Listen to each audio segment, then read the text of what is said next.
سب تمہارا کرم ہے آقا کی بات اب تک بنی ہوئی ہے۔ اعوذ باللہ من الشیطان الرجیم، بسم اللہ الرحمن الرحیم۔ السلام علیکم ورحمۃ اللہ وبرکاتہ۔ ہر طرح کی کامیابی کے لیے عمل دینے لگا ہوں اور اس کا پہلے دن سے اثر آ جاتا ہے۔ ٹھیک ہے، عمل اتنا مشکل نہیں ہے، آسان ہے۔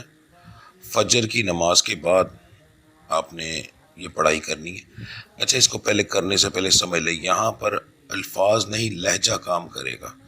آپ کو سب سے پہلے میرے لہجے کو کاپی کرنا ہے، اس کو سمجھنا ہے، اس کے بعد آپ نے جو ہے نا اس عمل کو کرنا ہے۔ ٹھیک ہے، اب یہ عمل کتنی بار ہوگا؟ اول آخر درود ابراہیمی آپ پڑھیں گے 31 بار اور 131 بار یہ ٹوٹل عبارت پڑھی جائے گی، اور ایک دانے پر کیا پڑھا جائے گا وہ میں آپ کو بتاتا ہوں۔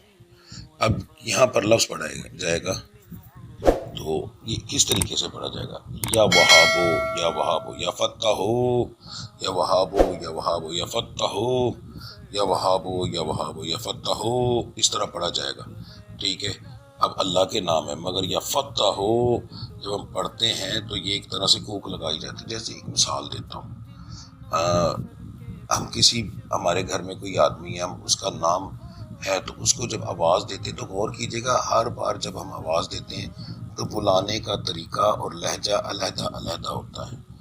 جیسے کسی کو مثال ہے، کسی کو پیار سے بلا رہے، اس کا نام کاشف ہے تو ہم پیار سے بلا رہے تو کاشف جی اس طرح بلا لیں گے، اور اگر ہمیں اس پر غصہ ہے کاشف ہی، اوے کاشف، ہمارے لہجے چینج ہوں گے، ہمارے لہجے سے اس کو پتہ چل جائے گا کہ مجھے بلایا کیسے جا رہا ہے۔ ٹھیک ہے، تو یہ چیز بیچ میں بہت اہم ہوگی۔ اس عمل کے اندر جو مین چیز ہے وہ آپ کا لہجہ ہے۔ اب یہاں پر ہم پہلے کیا پڑھ رہے ہیں؟ یا وہابو یا فتح ہو۔ اب یہاں پر ہم کیا کہہ رہے ہیں اپنے رب کو؟ یا فتح ہو، یعنی کہ وہ سب سے اوپر ہے۔ اب یہاں پر ذہن میں رکھیے گا کہ لفظ کا معنی کام نہیں کرے گا، آپ کا لہجہ کام کرے گا۔ ٹھیک ہے، تو ہم یہاں پر اپنے مالک کو لفظ کا معنی کچھ بھی ہو، فتح ہو، فتح، ہر جگہ پر فتح حاصل کرنے والے، مجھے فتح دے، یہ ہمارا لہجہ ہے۔ ٹھیک ہے، اور ہم یہ جب پکارتے تو ہمارے ذہن میں ہوتا ہے کہ جس کو ہم پکار رہے ہیں ہمارا مالک ہے، ہر چیز سے بڑا ہے، ہر چیز پر قادر ہے، اس کی موجودگی میں ہمارا کوئی کچھ کیا بگاڑ سکتا ہے۔ ٹھیک ہے، تو یہ ہر چیز ہمارے مائنڈ میں ہوتی ہے، اپنی مرضی کے حساب سے ہم اپنے مالک کی شان کو بڑھا دیتے ہیں، اور پھر اس کے ساتھ اپنے آپ کو بھی بڑھاتے ہیں کہ جب وہ ہے ہمارے سر پہ، جیسے ایک بندہ ہے، اس کا باپ زندہ ہے، وہ کہتا ہے میرا پیو میرے سر دے۔ ٹھیک ہے، پنجابی میں بتا رہا ہوں، یا اردو میں، کہ میرے سر پہ میرا باپ ہے، مجھے کیا فکر ہے؟ تو اسی طرح جس بندے کے سر پہ رب ہو، اسے کس چیز کا فکر ہوگی؟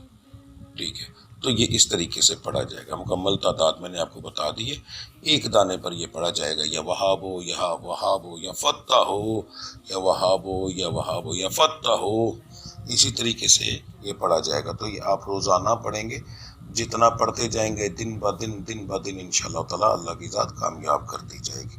ٹھیک ہے، تو یہ کریں، انشاءاللہ بڑا آپ کو رزلٹ ملے گا اس کا۔ ملتے ہیں اگلی ویڈیو میں۔ ہاں، ایک بات میں پہلے بتا دوں، جادو ٹونے والے مریضوں کے پر ان چیزوں کے اثرات یا تو ہوتے نہیں یا پھر بہت کم ہوتے ہیں۔ تو اگر جادو ٹونے کا مسئلہ ہو تو پہلے اس کا علاج کروائیں۔ ٹھیک ہے، تو پھر آپ کوئی بھی عمل کیے نہیں، یہ میرے والا کوئی بھی عمل کریں تو پھر کام کرے گا۔ ٹھیک ہے جی، ملتے ہیں اگلی ویڈیو میں، تب تک کے لیے مجھے اجازت دیجیے۔ اللہ آپ سب کا حامی و ناصر۔ السلام علیکم ورحمۃ اللہ وبرکاتہ۔